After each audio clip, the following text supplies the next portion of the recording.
రాజన్న సిరిసిల్ల జిల్లాలోని వేములవాడ రూరల్ మండలం నాగయ్యపల్లి గ్రామంలో సంచలన ఘటన చోటు చేసుకుంది. వేములవాడ మార్కెట్ కమిటీ చైర్మన్ రాజుపై గ్రామ పంచాయతీ ఎన్నికల్లో ఓడిపోయిన అభ్యర్థులు కత్తులతో దాడి చేశారు. గాయపడ్డ చైర్మన్ రాజును ఏరియా హాస్పిటల్ కు తరలించారు. కేసు నమోదు చేసి వేములవాడ రూరల్ పోలీసులు దర్యాప్తు ప్రారంభించారు. గ్రామానికి చెందిన శివ, బన్నీ అనబడే వ్యక్తులు ఈ దాడికి పాల్పడినట్లు తెలుస్తుంది.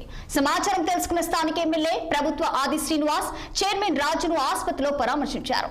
ప్రభుత్వం అలాగే పోలీసులు నిందితులపై కఠిన చర్యలు తీసుకుంటారని అధికారులు తెలిపారు.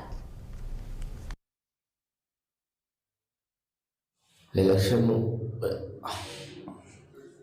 జరగగానే గ్రామ పంచాయతీలో మా అభ్యర్థి చింతపట్టు మనిషం గెలవగానే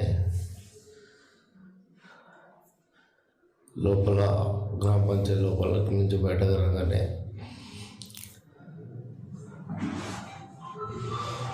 ఓడిపోయిన అభ్యర్థి మధు భార్య బయట నీ సంగతి చెప్తాని అనడం జరిగింది. నా సంగతి ఏం చెప్తావు అంటే నీ సంగతి అవుతుంది, నీ సంగతి అని అన్నది. అక్కడ లొలిజరగా పోలీసు వాళ్ళు వాళ్ళని బయటకు పంపించారు. మన నాగయ్యపల్లికి చెందిన కొమరయ్య కొడుకులు ఇద్దరు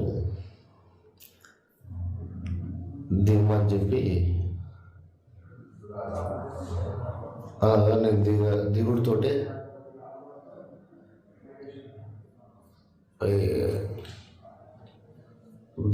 కత్తి తోటి వేయడం జరిగింది. నేను అరుస్తూ నుండి పెట్టి ముగ్గురు దిగుడుతోటే వాళ్ళు ఉరికిరు. పరవాయితోటే నేను కారు తీసుకొని వాళ్ళని తీసుకొని పోలీస్ స్టేషన్ రావడం జరిగింది. ఎలక్షన్ జరగగానే గ్రామ పంచాయతీలో మా అభ్యర్థి చింతపట్టు